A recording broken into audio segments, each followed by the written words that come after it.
자, 오늘은 좋은 책 한 권을 읽고 이야기를 하는 시간을 가져보는 Q&북 시간입니다. 자, 오늘 제가 읽었던 책 가운데 하나는 우리나라가 행복과 불행에 대한 관심이 참 많은데요. 그 가운데서 우리나라가 스웨덴이라는 나라를 굉장히 소개를 많이 하고 있습니다. 굉장히 좋은 복지 국가로서 이야기가 많이 되고 있어서 그에 대한 관심이 있던 차에 이런 책이 하나 있더라고요. 이 책 보셨는지 모르겠습니다. 행복한 나라의 불행한 사람들, 복지국가 스웨덴은 왜 실패하고 있는가? 북유럽이 처한 현실은 우리에게 가장 위험한 미래가 될 수 있다. 스웨덴을 이상 국가로, 모델 국가로 한국이 가야 될 국가로서 이야기하고 있는 것에 대한 반대 이야기를 하고 있는 것.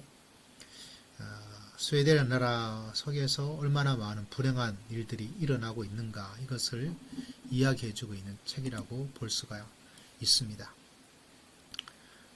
저는 이 책을 이북으로 읽고 있고요.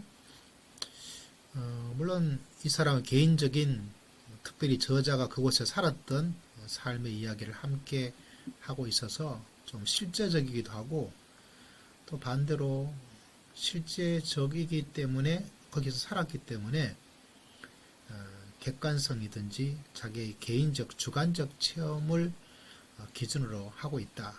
저자도 이미 이야기를 하고 있습니다. 그런 면에서 참조하면서 스웨덴이라는 나라의 모델이 우리에게 시사해 주는 바가 무엇일까?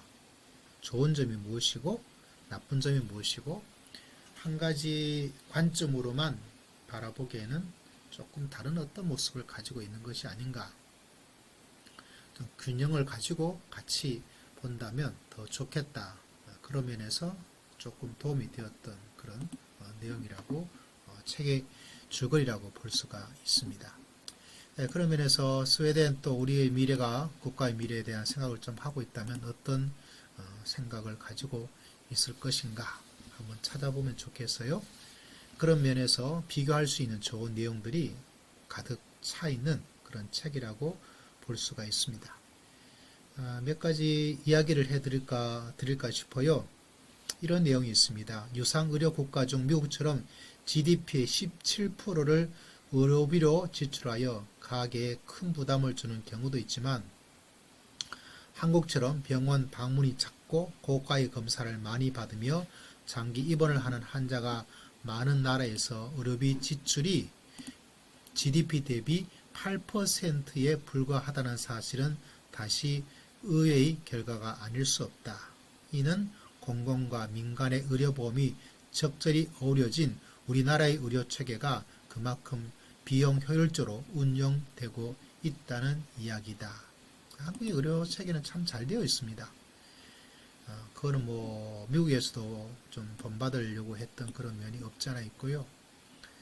그런 면에서는 자부심을 가져도 되지 않을까, 이렇게 생각을 하게 됩니다. 그런 면에서 참 좋은 나라에 살고 있구나, 이렇게 생각을 하게 되는 거죠. 이 나라의 무상의료체계가 잘 되어 있는데, 실제로는 무상의료체계, 유럽의 국가들이 가지고 있는 어려움은 좀 병원에 가서 한국만큼 충분한 의료 진료를 받기가 좀 어려워요. 의사 만나기도 쉽지 않고, 스웨덴 같은 경우는 예약을 해야 되고요. 질서가, 유럽은 그런 것 같아요. 그런 분위기가 한국처럼 이렇게 그냥 그날 다 가서 되는 게 아니라 전화를 해가지고 예약을 해야 되고, 또 돈이 있더라도 좋은 의료 체계를 받으려고 해도 그것이 없어서 많은 어려움을 가지게 되는 것이 유럽의 현실 가운데 하나다, 이렇게 볼 수가 있습니다. 또 하나 흥미로웠던 것은 유치원에 대한 이야기가 나타나고 있더라고요. 이런 면은 좋은 점 같아요. 아이를 유치원에 보낼 수 없는 이유가 있다면 직장에 데려와도 괜찮다. 와, 놀랍죠? 우리나라 같으면 이게 뭐 하는 것이냐고. 스웨덴 회사들은 대부분 독립된 방에서 2명, 3명 정도가 모여 일하기 때문에 아이를 데리고 출근하더라도 눈치를 볼 필요가 없다. 우리나라가 출산율이 너무 저조하죠. 그런 면에서 이런 제도가 있다면 어떨까 이런 마음의 생각을 가지게 됩니다. 그러면 아이를 데리고 출근했다가 아이와 함께 퇴근하고 이 아이를 돌볼 수 있는 방에 뭐 돌볼 수 있는 그런 도움이라고 그래야 될까요? 유아 교육을 한 사람이 있겠죠. 자, 또 이런 이야기가 있습니다. 어떤 이야기냐면 학용품까지 무료로 제공되는 학교, 무상 교육할 때 영국도 그렇고요. 애들 필기체, 뭐 이런 노트, 뭐 그다음에 연필, 뭐 이런 모든 것들이 다 제공이 되더라고요. 그걸 보면서 이게 진짜 무상 국민 교육이구나 이런 생각을 하게 됩니다. 뭐 어쩌면 별로 돈 들지 않은 사건 일일 수도 있겠는데 그래도 그런 부분을 생각해 보면 굉장히 교육에 가야 될 길 그런 것을 생각을 좀 할 수가 있었어요. 자, 학교 이야기 좀 더 해볼까요? 교사 부족 현상이 문제일 수 있는데 스웨덴에서는 교사가 비인기 직업이랍니다. 급여가 높지 않고 행정 업무가 가중하다 이런 이야기를 하고 있습니다. 그런 면에서 우리나라랑 상황이 참 굉장히 많이 다르다는 것을 우리가 알 수가 있는 것이죠. 뭐 그렇게 좋은 직업, 한국도 선호 직업에서 조금씩 떨어지고 있는 것이 아닌가 이런 생각을 해볼 수가 있습니다. 학생들 이야기도 해볼까요? 한국 언론에 비춰지는 스웨덴 학교는 그야말로 학생들에게 천국과 같다. 청소년들은 입시나 사교육을 모르고 고등학교만 졸업해도 자신의 꿈을 마음껏 펼칠 수 있다고 한다. 물론 대다수의 평범한 스웨덴 학생에게는 한국과 같은 입시 스트레스가 없는 것은 사실이다. 그러나 이와 동시에 공부를 많이 시키지 않고 수업 진도가 느리다는 이유로 스웨덴의 학교 시스템에 불만이 많은 학부모나 학생 역시 꽤 많다는 사실은 우리에게 잘 알려져 있지 않다. 사교육이 진짜 없느냐? 하나도 없는 건 아니에요. 유럽에서 사교육이 있습니다. 피아노 교육도 있고요. 근데 우리나라만큼 너무 과열되어져 있는 것은 아니라서 좀 중간에 타협점을 찾아 나가야 될 텐데 그것이 참 쉽지는 않겠다 이런 생각을 하게 됩니다. 스웨덴의 좋은 점, 스웨덴은 직업에 따른 소득 격차가 크지 않은 나라이다. 다시 말하자면 뭐 의사라고 해서 돈을 엄청 많이 벌고 뭐 다른 어떤 마트에 일한다고 해서 그렇게 소득 격차가 크지 않아요. 그런 면에서 우리나라가 양극화의 문제를 해결하기 위해서는 조금 돈을 받아야 좋지 않을까 이런 이야기도 합니다. 이 저자에 의하자면 최근 이런 상황이 약화되는 추세이기도 하지만 아직까지 한국에서는 교육이 기회의 사다리 역할을 하고 있는 편이다. 사다리들하고 타고 올라가기 위해서 교육이 굉장히 중요하죠. 우리나라 유대인 교육 이런 이야기를 많이 하죠. 탈무드 뭐 이런 이야기도 하고 요사이 뭐 또 다른 뭐 이야기가 많이 나타나고 있는데 미국에서는 유대인 교육 별로 관심 없어요. 왜냐하면 우리나라처럼 교육이 뒤에 사다리 역할을 하는 중추적 역할이 아니기 때문에 그렇습니다. 그러면서 한국의 교육 열풍은 이 사다리 역할을 하기 때문에 과한 그것 때문에 많은 어려움을 가지게 되고 뭐 숙명여고의 뭐 쌍둥이 학생들 뭐 그런 사건이 재판으로 진행이 되고 있지만 그렇게 된다는 자체보다 더 본질적으로 생각해야 될 것은 그렇게 교육을 통해서 이루어지는 이 사다리 역할이 이 교육이 왜 이런 거를 해야 될까 이런 본질적인 고민이 더 중요하지 않겠나 이런 생각을 하게 됩니다. 또 이런 내용도 있습니다. 월드컵 이야기 2002년도 월드컵 결승전이 열리던 기간 동안 스웨덴 남성 근로자의 병가 사용률이 무려 55%가 증가했다고 해요. 그 병가를 해서 휴식을 가질 수 있는데 사용을 하는 건데 놀랍죠?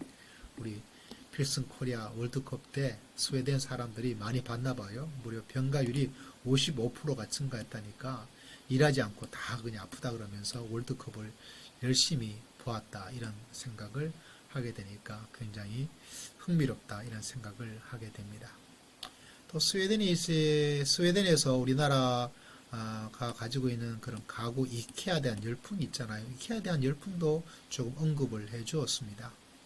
다른 것보다 종교적인 청교도적인 어떤 그런 분위기들, 그러고 말미암아 겸손, 좀 전략, 뭐 이런 문화적 유산이 있어서 그런 것을 추구하고 있다 이런 이야기를 하고 있습니다.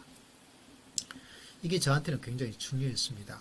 그 스웨덴 나라의 저렴한 이케아 또 옷 중에 H&M 굉장히 중저가의 옷이거든요. 굉장히 인기가 많습니다. 우리나라는 조금 더 비싸게 들어와서 사람들이 살고 있는데 근데 그 핵심이 청교도의 어떤 낭비하지 않고 사치하지 않고 살아가는 문화. 그 한국에도 기독교인 수가 굉장히 많죠.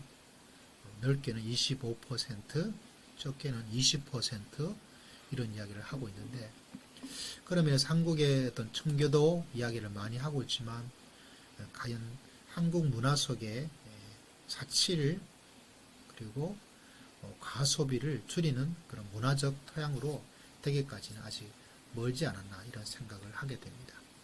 이런 면에서 이 책이 여러 가지 많은 생각을 할 수 있어서 굉장히 많은 이야기거리를 우리에게 전해주어서 저에게도 이런 책을 읽으면서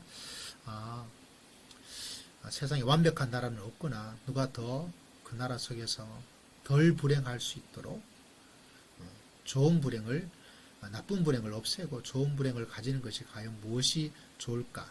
해답은 한 가지가 아니겠죠. 그런 면에서 무한한 가능성을 가지는데 우리가 스웨덴 나라에서 좀 더 배울 것은 배우고 또 우리가 미래의 청사진을 너무 과도하게 스웨덴만 해서는 안 되겠다.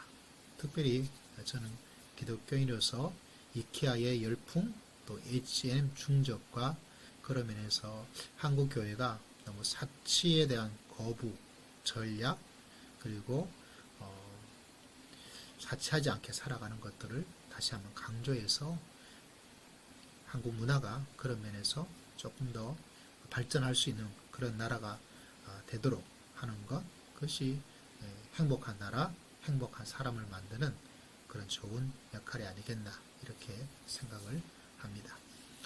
여러분 시간 나시면 한번 읽어보시면 우리 생각을 다양하게 만들 수 있어서 굉장히 많은 유익을 주었다 이렇게 생각을 합니다.